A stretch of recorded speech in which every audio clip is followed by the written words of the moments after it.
right path, end of quote. The right path, as I've said before, is for the Chinese Communist Party to honor its commitments made to Hong Kong in the Sino-British Joint Declaration filed at the United Nations, a commitment that guarantees the territory's independent rule of law and freedoms that the Chinese living on the mainland unfortunately do not enjoy. The United States will continue to work with Hong Kong and the Chinese Communist Party officials to protect human rights and fundamental freedoms in Hong Kong and to promote Hong Kong's high degree of autonomy. In Afghanistan, there's an aspect of that conflict that deserves more attention, and that is the Islamic Republic of Iran's involvement there. Iran has refused to join the regional and international consensus for peace and is, in fact, today, actively working to undermine the peace process by continuing its long global efforts to support militant groups there. Most people know about Iran's proxy networks in the Arab world, but the regime also has a relationship with the Taliban and related groups, such as the Haqqanis, the Tora Bora, and the Mullah Dadullah group. The Taliban's entanglement in Iran's dirty work will only harm the Afghanistan peace process. A couple items here in the hemisphere. In Venezuela, I want to thank and congratulate Juan Guaido on his re-election as the president of Venezuelan National Assembly, a legitimate re-election by a quorum of 100 deputies. The Maduro regime's campaign of arrests, intimidation, and bribery could not derail Venezuelan democracy, nor could its use of military forces to physically bar the National Assembly from accessing the Parliament building. I applaud how Venezuela's political parties came together to support Guaido's re-election. The United States will continue to support President Guaido and the Venezuelan people, and we will continue to rally all other freedom-loving nations across the globe to do that same thing. We support the Venezuelan people because we believe the Western Hemisphere should be a hemisphere with freedom everywhere. I also want to highlight the work of the OAS, which has been an instrumental tool in moving the region in that direction. It's an example of truly outstanding, effective multilateralism. Secretary General Luis Almagro is the leader we need for the OAS to continue proactively addressing the central challenges facing the region, promoting democracy, upholding human rights, advancing security, and fostering economic development throughout it. I have more to say about the OAS and the multilateral reform in the coming weeks. On the theme of basic freedoms, I want to commend members of Bahrain's Council of Representatives for their January 2nd statement, in which they expressed deep concern over the inhumane and painful conditions to which Uyghur Muslims in China are subjected. Bahrain is recognizing what I've been saying for months. The Chinese Communist Party is committing mass human rights violations and abuses against Uyghurs, ethnic Kazakhs, Kyrgyz, and other Muslims held in detention in Xinjiang. We're happy with what Bahrain did, and we ask all countries, particularly those belonging to the Organization of Islamic Cooperation and the Arab League, to denounce the Chinese Communist Party's brutal treatment of Uyghurs, which is part of the party's broader war on faith. Moving to Europe.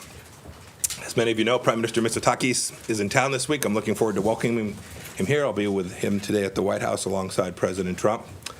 I also want to announce that our Undersecretary for Political Affairs, David Hale, will be traveling to Brussels later this week, where we'll have conversations with 28 European counterparts. This is a recurring meeting that happens about every 6 months. This particular gathering is important because it immediately precedes an EU foreign ministerial on Iran that has just been scheduled. And it shows, too, once again, our close cooperation with our European partners on issues of mutual concern. I'm sure while David's there, the issue of Iran and Iraq will feature prominently in their conversations, and they'll have an opportunity also to discuss priorities such as Syria, North Korea, and China as well. Finally, one more personnel matter. I want to thank Ambassador John Bass, who I've come to know in my time in service, both as the Director of the Central Intelligence Agency and now as Secretary of State. His 2-year tour of service in Kabul was remarkable. It's one of our most important missions. Ambassador Bass is a respected strategic thinker, a man of incredible integrity. He's helped that country move forward to a brighter, more peaceful, and more secure future for all the Afghan people. And I, too, want to welcome our new 11 ambassadors and 2 ambassadors at large who were confirmed since the end of November, including Ambassador Sullivan, who will be heading off to Russia before too long. Glad they're finally getting out to the field, and we hope to have more follow them out there. With that, I'm happy to take a few questions. Matt. Thank you. Happy New Year, Mr. Secretary. Hello, Matt. And in honor of the new year, I have exactly 2,020 questions to ask you, but I'll pare them down for the sake of brevity. Thank you, sir.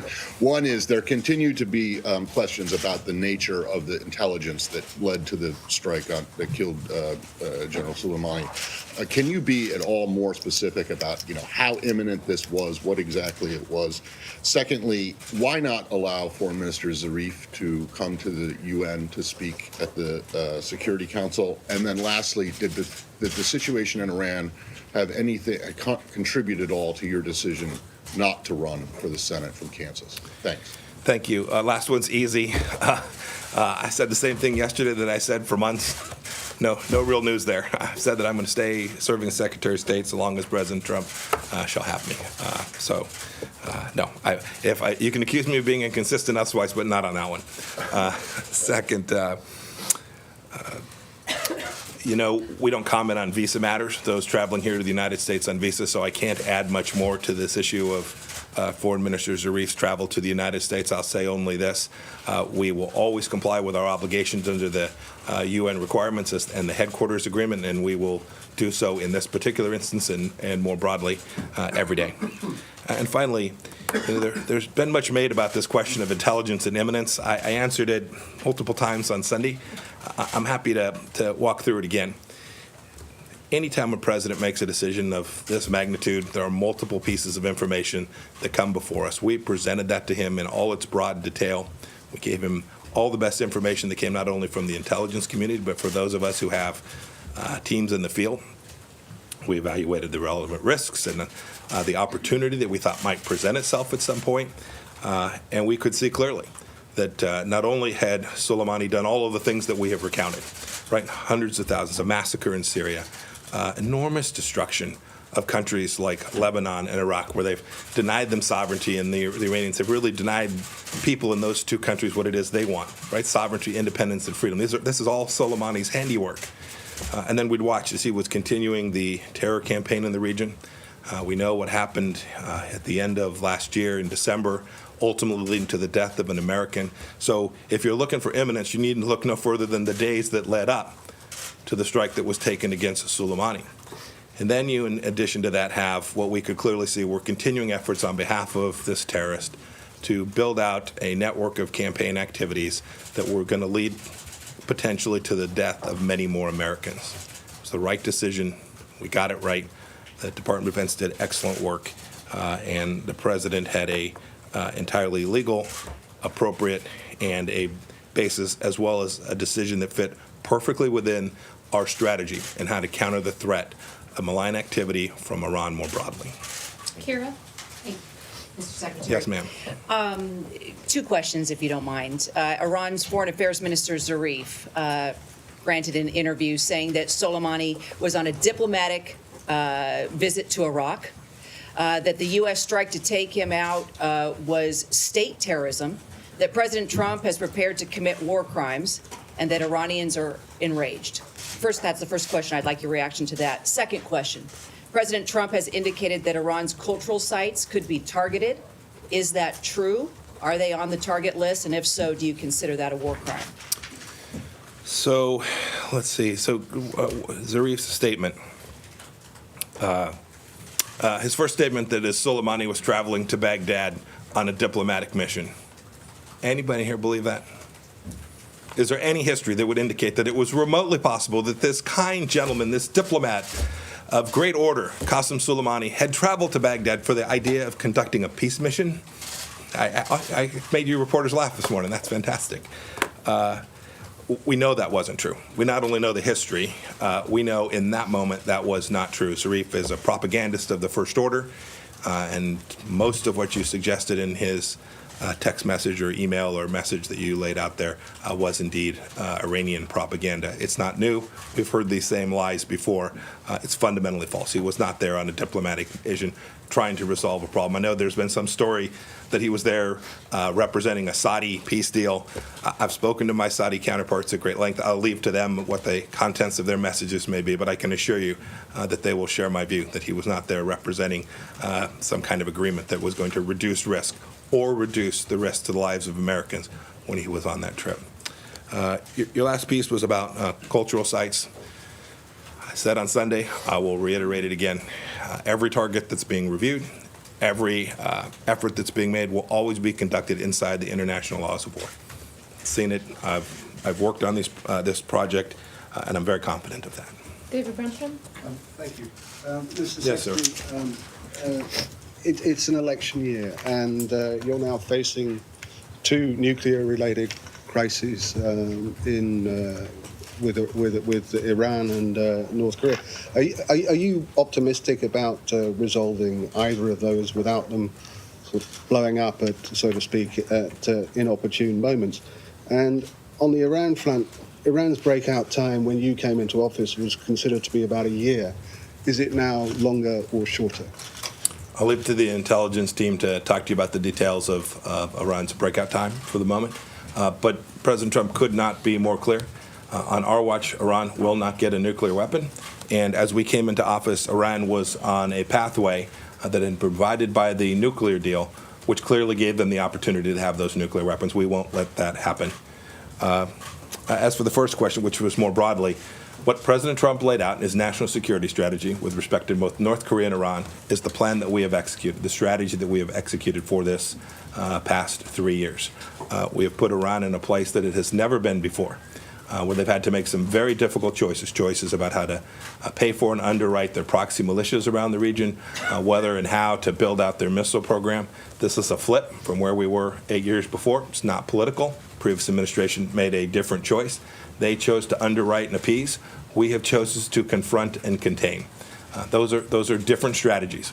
We believe ours is successful, and we ultimately believe it will be successful at making Iran behave like a normal nation.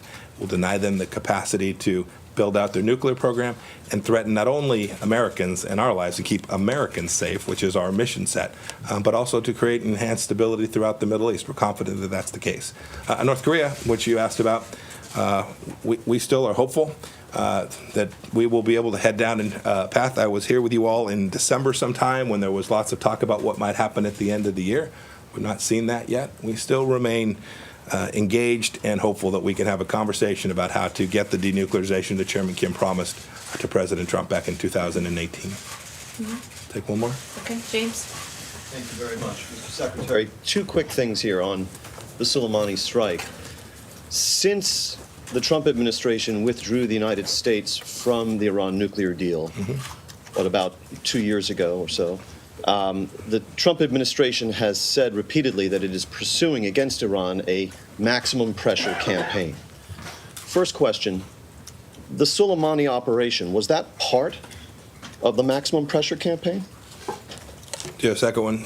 Yeah, we'll come back to it. If you just ask them both, then I'll tackle them both To your together. knowledge, was any legal counsel in the executive branch consulted for his or her input surrounding the legal aspects of the strike prior to its execution? I'll leave to others to comment on that, but I can say as a pattern and practice, I have never seen this administration engage in an activity of this nature without a thorough and complete legal review of what the bases would be if the president were to make a series of decisions. Often the lawyers review all of the options that are being presented to the President of the United States in advance of them being presented, such that every option that is presented to him has been fully vetted through the legal process. I'm confident that that was the case here, although I don't have specific knowledge of that. I'm confident that that was the case.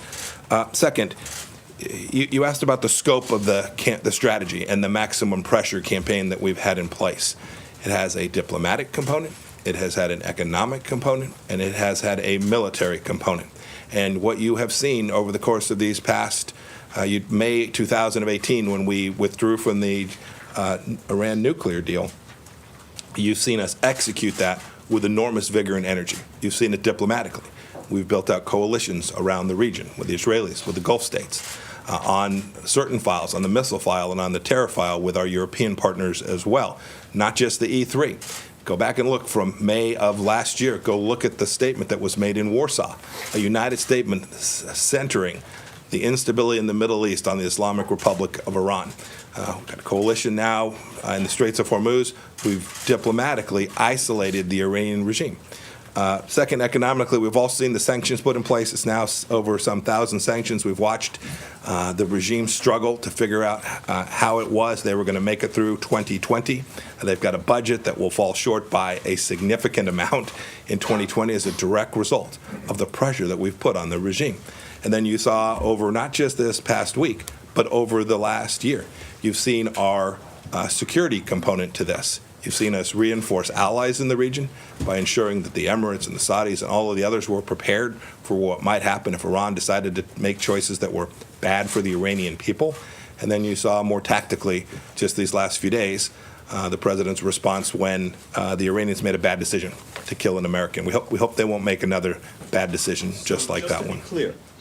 The Soleimani strike was part of the administration's maximum pressure campaign, and going forward, the Iranians should understand, as they develop their calculus, that similar actions, such as the Soleimani strike, could well continue to be a feature of this maximum pressure campaign. I think the president's been unambiguous in his both the remarks he made down in Florida as well as the tweets that he's put out about the seriousness with which we take this, the risk attendant that we are deeply aware of, and the preparations we've made to prevent those risks, as well as our determination that in the event the Iranians make another bad choice, that President will respond in a way that he did last week, which was decisive, serious, and messaged Iran about the constraints that we are going to place on that regime so that it doesn't continue to put American lives at risk. At the end, our Iran policy is about protecting and defending the homeland and securing American lives. I know that the efforts that we have taken, not only last week with the strike against Soleimani, but the strategy that we've employed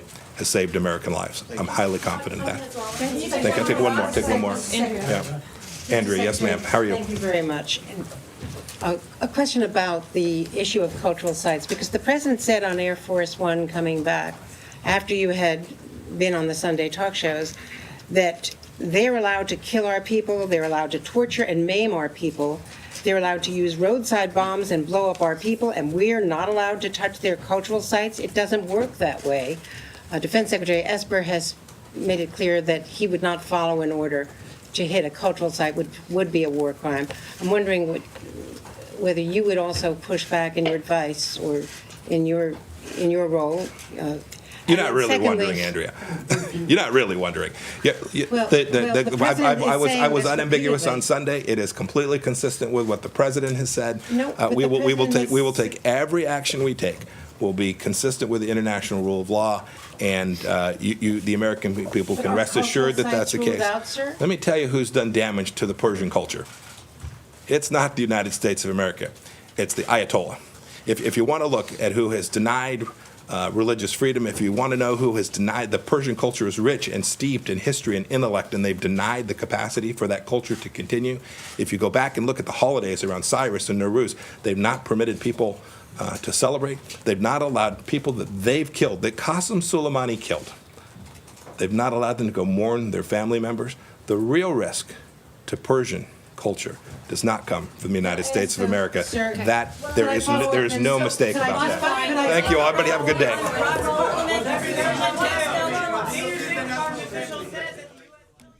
All right, you heard there from Secretary of State Mike Pompeo taking just a few questions from reporters and not really fully answering them. No. He was being pressed on something of significance, which the intelligence that the United States had in anticipation of this execution of this strike on Soleimani, and secondly, the president tweeting about the attack on cultural sites, which we asked David Martin about.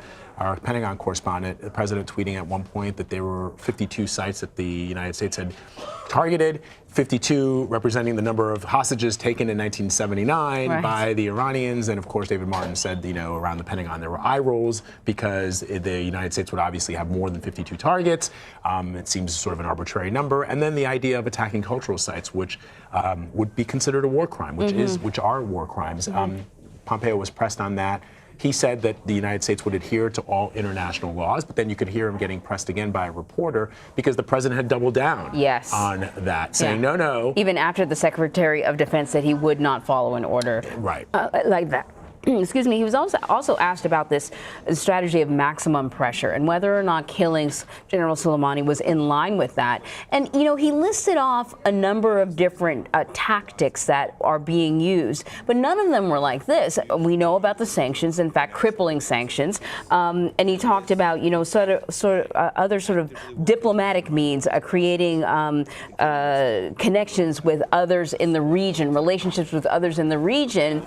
And he sort of made it sound like taking out Soleimani was in line with that, but we haven't seen anything like that in terms of this maximum pressure he strategy. said that we could see that Soleimani's handiwork could lead to the loss of life of Americans, but it seemed as if the answers that he was given had to do with Soleimani's track record. Yeah. And he did not really present any intelligence, and they're not under any obligation, I guess, to members of the press to present classified intelligence. But people are wondering, given the history in recent years on going to war with faulty intelligence, exactly, people are clearly concerned about that, and they have questions for the Secretary of State and the President of the United States. So we're going to talk to Christina Ruffini. Okay. She was in that briefing room there. I think she's here now. CBS News State Department and Foreign Affairs reporter Christina Ruffini inside the briefing room, and she's joining us now. So Vlad and I, Christina, were talking about, though, you know, the Secretary of State said he was open to answering questions, you know, the quality of those answers still perhaps, you know, left a lot of people wanting. Yeah, exactly.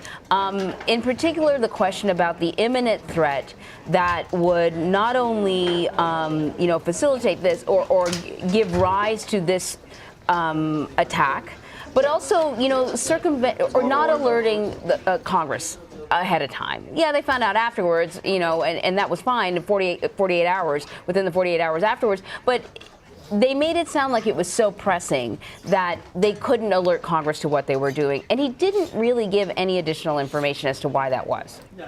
He didn't. It was largely a repeat of what we heard him say on Sunday, which is, you know, it was eminent. Everyone was in agreement. All the cabinet officials were united on this. But we also haven't really heard them say, you know, if this attack was so imminent, if it was so needed, they haven't ruled out that the killing of Soleimani prevented the attack. You know, we've asked senior State Department officials, and Margaret Brennan asked the Secretary this weekend, you know, now that Soleimani is removed, does that prevent this attack from happening? And no one can say that definitively. So for all the urgency, it's a little hard to understand why they had to do this if it didn't remove the threat to American personnel and American facilities in the region. So, Christina, what happens next? You know, what are you hearing from the State Department as to what the next steps in what they say is an attempt at diplomacy, but we haven't really seen anything concrete from the administration on diplomatic steps. And we, in fact, heard from Senator Rand Paul, Republican, who very forcefully made a case on CNN saying that, look, after all these things that have happened over the course of just the last couple of hours, last couple of days, it will be very hard for the United States to bring to the table anything that might be of interest to the Iranians, at least at this point. Right. Critics of the maximum pressure campaign have said basically it's like throwing two toddlers together. You know, if one gets mad, the other's just going to get madder, and they're just going to dig in further and further. And what Rand Paul was saying is at this point, you know, Iranians have a domestic audience as well. Iranians have national pride. You know, it's just like when America is attacked, how we unite and come together and react against our enemy. Iran is going to do the same thing. And there's an argument that the maximum pressure campaign has actually fortified hardliners and made it more difficult for Iranian leaders to justify coming to the table, giving any kind of capitulation to the Americans, giving any kind of concessions to the Americans. And, you know, the other issue is there are still Americans being held in Iran. And Zarif did an interview with NPR this morning where they asked about the Americans still being detained and if, you know, negotiations could be ongoing. And he said that's off the table for now because, you know, we have more important things, more pressing issues to discuss. So it's a bigger issue, and it complicates all these other objectives that the U.S. says they want to get done, but hasn't really been able to show any concrete steps or any path forward by which to accomplish them. Speaking of Iran's foreign minister Zarif, he was also, the Secretary of State was also asked about his visa, and he said, visa to come here to talk in front of the United Nations. He said that they don't comment on visas. But I'm just wondering, do you know if there's still time to give him a visa? I imagine a man of that stature could get a visa, like, I don't know, as soon as he needs it. Should the U.S. determine that they want to do that? Right. The thing about bureaucracy is it moves very, very slowly when it wants to and very, very quickly when it wants to. I think if they wanted to grant him a visa, he could be granted one in a couple hours. I know from our experience when we have last-minute trips to countries with the secretary, things get stamped and visas get signed at a timeline you wouldn't think humanly possible. So anything is possible if there's the will. There just doesn't seem to be a lot of will. But as the Secretary said, you know, they're going to continue to abide by all their obligations under the UN Charter. However, there doesn't seem to be one forthcoming imminently before he's scheduled to be at the UN in New York. And just to be clear, Christina, still yet no evidence as to this imminent attack that Secretary Pompeo and others have said was forthcoming. Not that he's sharing with us. That he's sharing with us, right? Not that they'll share. They said it's classified, and you're just going to have to trust us on this. It was really, really bad, and that's a hard pill to swallow for a press corps where most of this press corps was here during Iraq. You know, they were here during weapons of mass destruction, and you know, it's our job as journalists to ask questions. Faith is something for Sunday school, right? So we're going to keep asking for it until they deliver the proof. Indeed. Christina Ruffini for us there at the State Department. Thank you, Christina. Thank you both. All right, we're going to take a quick break. Much more news ahead. You're streaming CBSN.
A wave of violence in Mississippi's prisons is leading to calls for reform.